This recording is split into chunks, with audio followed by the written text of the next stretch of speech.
Okay, it's Kung Fu Fossil here again. Secondary targets. Now the secondary targets are the backs of the knees and the kidneys. You would ask, why the backs of the knees and the kidneys? If someone had have grabbed me in a mongrel headlock or all these different things, or even if they just put me in a headlock in a way that I can't get to the groin, I can probably hit the back of the knee, I can probably hit a kidney, just to open up enough space so I can get my primaries and take a hike. If I'm pulled in from the front and we're sort of reefed up into this position, as I'm getting that position, the groin will always be accessible. If it isn't, then you will be, if their hip is in the way, which I'll show as we get going in these other things, you will still always have access to that knee, you will have access to that kidney. Either or, both, and then your three. But remember, you must have 2 out of 3 before you want to take off, is the preference. But remember, your main thing is always about getting away, escape.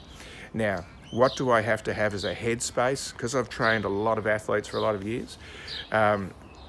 You have to do this way you train is the way you react. Very, very old theory, but as a coach or whatever, we really want to have carryover from any exercise that we do. Got to have carryover into the game. Doesn't matter what the game is. If you're training irrelevant skills, it's not going to do anything. It might do something for your fitness, but it's not going to do something for anything else. So with all of these things, you have to bear that in mind. You need that carryover into what you do. It doesn't mean it makes you turn into a paranoid beast that you'll never open a car door for when we do carjackings and stuff like that. The idea is that you'll just simply be aware, yep, okay, I'm in a dark part of the car park. Why did I park here? Not logical. And just simple things like that. If I park in the better lit area or where there's a lot more people, less likely chance of things to go wrong. We do live in a society, though, unfortunately, that doesn't love one another, generally, which is hard on law enforcement, hard on everything else. But the general thing is still the same. More than you could have to be yelling out fire, you might have to be yelling out damage of some description for somebody's vehicle for people to take notice of you. One of the not so great stories I'd heard in the past couple of months was of an elderly lady who was at a shopping centre. One guy tried to rip her bag off her. There was obviously noise and she was screaming and holding the bag against her. He had an accomplice with him.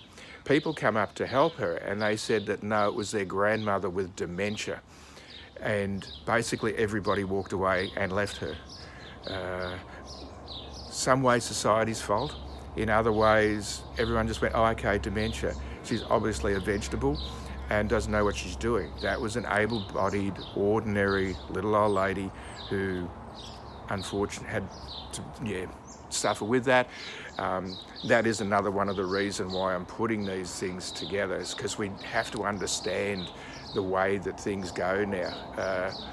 A long time ago, people would help people across the road if they seen they're old. Now they'll probably take everything they've got, and so this is one of the reasons we're doing this. As I said, don't want to make it sound doom and gloom. If you're by yourself, we can still train a lot of these things. You can have your little hypothetical targets on a wall. Just as you walk past, you go dot, dot, dot, yep, and I'm going. A lot of the other things, of course, as I said, I didn't want to get anybody offside, but if we look up senior self-defense or over 60 self-defense, it always seems to be using a walking stick or people in a wheelchair. I don't use a walking stick. Yes, I've had work done on my knees, but I don't really use that. And I most definitely don't have a wheelchair. So for the rest of us, this is what we do. A lot of those older guys who do fishing, if you're casting all the time, you are training hammer fists. Every time you cast, you're training hammer fist.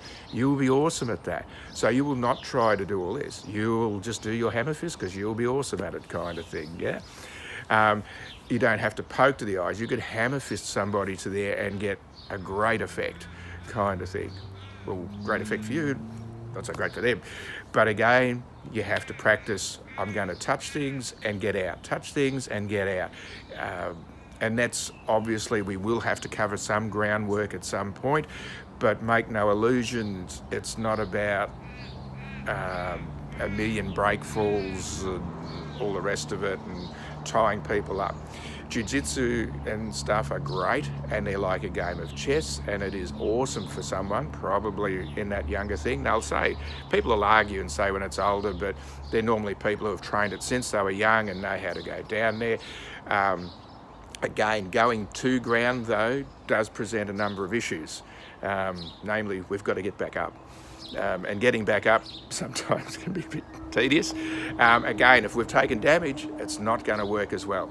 So this is the last of our real theory things. Next time it will be a bit of fun and frolic, as well as stuff. I'm going to have different people come in and do stuff with me who are quite experienced or quite good at what they used to do, which will be a lot of fun for them. Normally means I get beaten up or something. But stay with us for the journey.